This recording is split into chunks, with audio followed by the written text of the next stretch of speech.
ꯀꯔꯥꯎꯀꯤ ꯑꯣꯏꯅ ꯑꯩꯈꯣꯏ ꯀꯣꯚꯤꯗ-19ꯒꯤ relief fund ꯇꯣꯉꯥꯟ-ꯇꯣꯉꯥꯟꯕ ꯏꯟꯗꯤꯕꯤꯖꯨꯋꯦꯜꯁꯤꯡ ꯑꯗꯒꯤ ꯑꯩꯈꯣꯏꯒꯤ ꯀ꯭ꯂꯕꯀꯤ ꯃꯦꯝꯕꯔꯁꯤꯡ ꯄ꯭ꯔꯙꯥꯟꯁꯤꯡ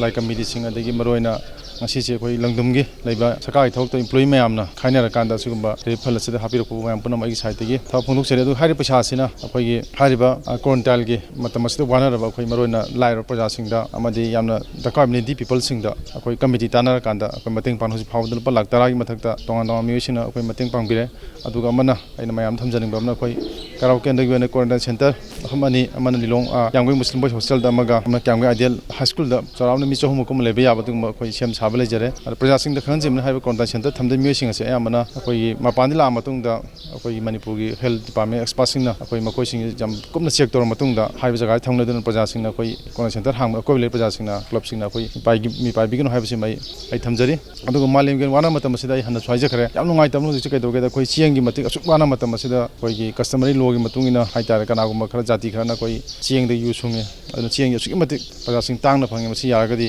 ꯑꯩ ꯂꯦꯞꯄꯤꯌꯨ ꯍꯥꯏꯕꯁꯤꯃ ꯑꯩ ꯉꯁꯤ ꯃꯌꯥꯝꯗ ꯑꯩ ꯍꯥꯏꯖꯔꯤ ꯑꯩ ꯇꯣꯞ ꯂꯩꯔꯛ ꯗꯦꯕꯂꯞꯃꯦꯟ ꯀ꯭ꯂꯕꯀꯤ ꯍꯧꯖꯤꯛ ꯖꯦꯅꯔꯦꯜ ꯁꯦꯀ꯭ꯔꯦꯇꯔꯤ ꯑꯣꯏꯅ ꯂꯩꯖꯕꯅꯤ ꯑꯗꯨꯒ ꯍꯧꯖꯤꯛ ꯑꯩꯈꯣꯏꯅ ꯇꯧꯔꯤꯕ ꯀ꯭ꯂꯕꯁꯤꯅ ꯇꯧꯔꯤꯕ ꯊꯕꯛꯁꯦ ꯑꯩꯈꯣꯏ ꯀꯩꯁꯥꯝꯊꯣꯡꯒꯤ ꯑꯀꯣꯏꯕꯗ ꯂꯩꯔꯤꯕ ꯄꯨꯂꯤꯁꯁꯤꯡꯅ ꯀꯣꯚꯤꯗ-19ꯒ ꯃꯔꯤ ꯂꯩꯅꯅ ꯋꯥꯅ ꯗ꯭ꯌꯨꯇꯤ ꯇꯧꯔꯤꯕꯁꯤꯡ ꯁꯤꯒꯤꯗꯃꯛꯇ ꯑꯣꯏꯅ ꯑꯩꯈꯣꯏ ꯀ꯭ꯂꯕꯅ ꯑꯩꯈꯣꯏ ꯀꯔꯤꯒꯨꯝꯕ ꯈꯔ ꯈꯥꯏꯖꯟꯅꯖꯔꯒ ꯍꯥꯏꯇꯥꯔꯦ ꯑꯗꯨꯒ ꯑꯩꯈꯣꯏꯅ ꯑꯉꯝꯕ ꯈꯔ ꯆꯥꯅ ꯊꯛꯅꯕ ꯑꯩꯈꯣꯏ ꯀ꯭ꯂꯕꯅ ꯈꯔ ꯃꯇꯦꯡ ꯄꯥꯡꯖꯕꯅꯤ ꯑꯩꯈꯣꯏꯒꯤ ꯊꯕꯛ ꯇꯧꯔꯤꯕ ꯋꯥꯅ ꯊꯕꯛ ꯇꯧꯔꯤꯕ duty ꯇꯧꯔꯤꯕꯁꯤꯡꯁꯤꯗꯩꯗ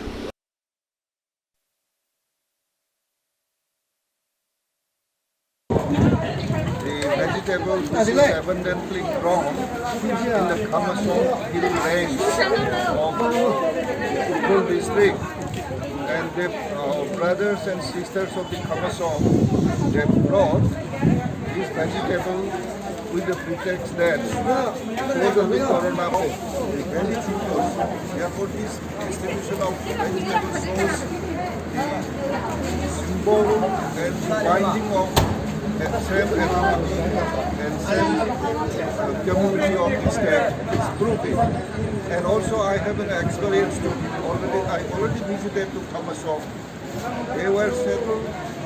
in a very steep terrain and facing a lot of water scarcity. After our visit, my sister Atin and her groups of people get together and try to find out the regular water system in the Kamasong village. And this is one of the most interesting and vital point of the very people. Therefore, this distribution of vegetables shows the symbol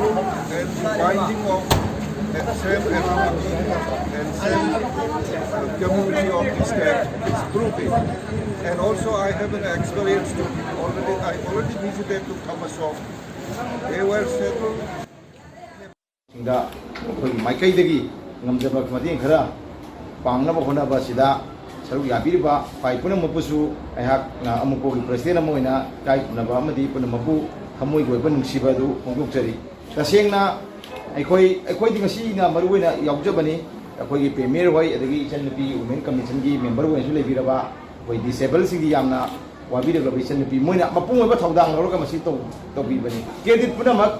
akoi gi premier amadi chanpi adi mayam jing bi chumbi ba makoi gini akoi gi sumna sum mafam sida iche nau unajaning bagi khotpugi la parom dani hoi lakari ji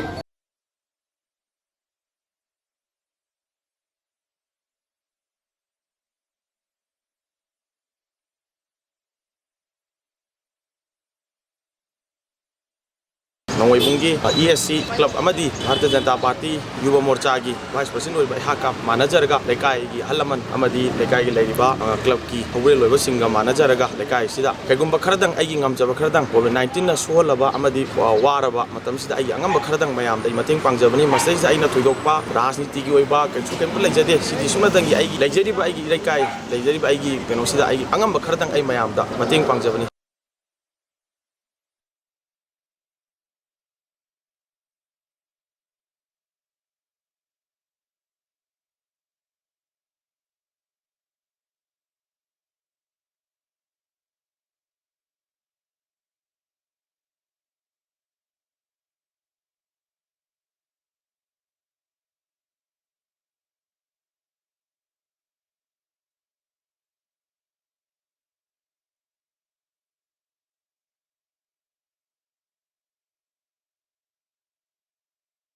coordinating ꯕꯣꯗꯤꯅ ꯑꯩꯈꯣꯏ ꯈꯨꯟꯗ ꯆꯠꯂꯒ ꯀꯣꯚꯤꯗꯀ ꯃꯔꯤ ꯂꯩꯅꯅ ꯃꯇꯦꯡ ꯄꯥꯡꯕꯁꯤ ꯃꯔꯤꯔꯛ ꯁꯨꯕꯅꯤ ꯃꯁꯤ ꯑꯩꯈꯣꯏꯅ ꯂꯩꯖꯔꯤꯕ ꯃꯐꯝ ꯑꯁꯤ ꯃꯣꯔꯣꯛ ꯍꯤꯡꯈꯣꯜ ꯑꯗꯨꯒ ꯃꯁꯤꯒꯤ ꯍꯌꯦꯡ ꯉꯁꯤꯒꯤ ꯀꯣꯑꯣꯔꯗꯤꯅꯦꯇꯤꯡ ꯕꯣꯗꯤ ꯐꯨꯔꯥꯏꯅ ꯁꯨꯃꯥꯏꯅ ꯇꯧꯗꯅ ꯑꯩꯈꯣꯏꯒꯤ ꯁꯣꯠꯊꯔꯕ ꯃꯅꯨꯡ ꯍꯟꯖꯤꯟꯅ ꯂꯩꯔꯤꯕ ꯑꯩꯈꯣꯏꯒꯤ ꯀꯅꯥ ꯑꯃꯠꯇꯒꯤ ꯈꯨꯗꯣꯡꯆꯥꯕ ꯃꯤꯠꯌꯦꯡ ꯐꯪꯗ꯭ꯔꯕ ꯂꯝꯗꯝ ꯑꯁꯤꯗ ꯑꯩꯈꯣꯏꯒꯤ ꯌꯥꯝꯅ ꯄꯤꯛꯅ ꯂꯩꯖꯕ ꯌꯥꯝ ꯁꯣꯠꯊꯅ ꯌꯥꯝ ꯇꯨ ꯁꯣꯟꯅ ꯂꯩꯖꯕ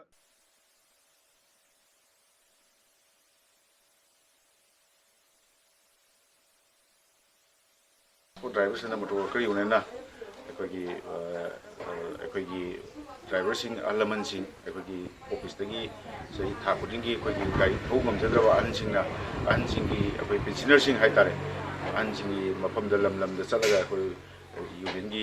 ꯑꯩꯈꯣꯏꯒꯤ ꯊꯧꯃꯤꯁꯤꯡꯅ ꯑꯩꯈꯣꯏꯒꯤ ꯀꯣꯚꯤꯗ-19ꯒ ꯃꯔꯤ ꯂꯩꯅꯅ ꯑꯩꯈꯣꯏꯒꯤ ꯆꯥꯅ ꯊꯛꯅꯕ ꯄꯣꯠꯂꯝꯁꯤꯡꯁꯤ ꯑꯍꯜ ꯂꯃꯟꯁꯤꯡꯒꯤꯗꯃꯛ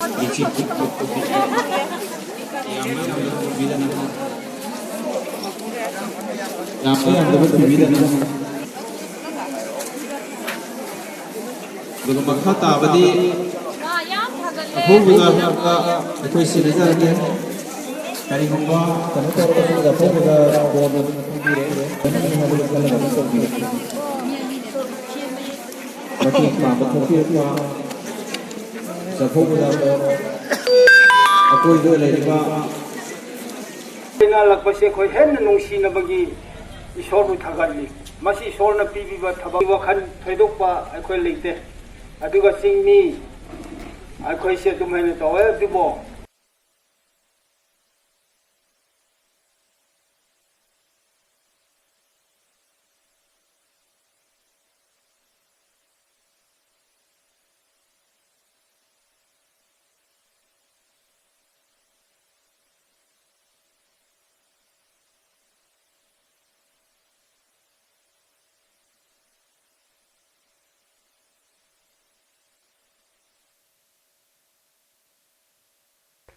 ꯍꯧꯖꯤꯛ ꯚꯤꯗꯤꯑꯣ ꯑꯁꯤꯗ ꯎꯔꯤꯕ ꯑꯁꯤ ꯑꯟꯙ꯭ꯔ ꯄ꯭ꯔꯗꯦꯁꯀꯤ ꯕꯤꯖꯌꯅꯒꯔꯝ ꯗꯤꯁꯇ꯭ꯔꯤꯛꯇ ꯂꯩꯕ ꯑꯩꯈꯣꯏ ꯄꯨꯟꯅ ꯁꯥꯇ꯭ꯔ ꯌꯥꯎꯅꯗꯨꯅ ꯂꯩꯕ ꯍꯧꯔꯔꯦ ꯃꯁꯤꯅ ꯃꯔꯝ ꯑꯣꯏꯗꯨꯅ ꯀꯔꯤꯒꯨꯝꯕ ꯑꯟꯙ꯭ꯔ ꯒꯣꯚꯔꯟꯃꯦꯟꯠꯅ ꯑꯩꯈꯣꯏꯗ ꯃꯅꯤꯄꯨꯔ ꯒꯣꯚꯔꯟꯃꯦꯟꯠꯅ ꯑꯊꯨꯕ ꯃꯇꯝꯗ ꯑꯩꯈꯣꯏꯕꯨ ꯃꯐꯝ ꯑꯁꯤꯗꯒꯤ ꯂꯧꯊꯣꯛꯅꯅꯕ ꯁꯤꯟꯕꯤꯌꯨ ꯍꯥꯏꯅ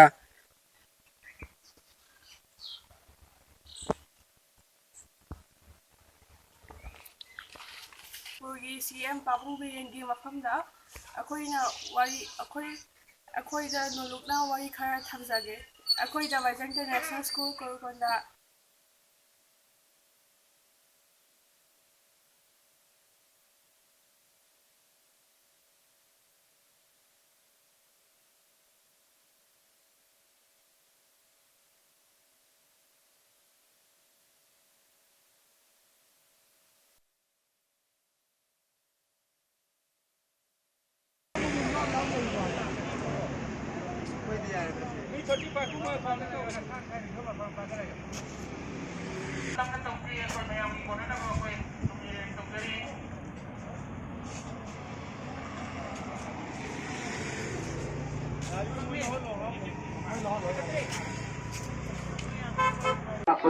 ꯃꯇꯝꯗ ꯑꯩꯈꯣꯏ ꯃꯥꯛꯁ ꯆꯤꯡꯕ ꯐꯖꯅ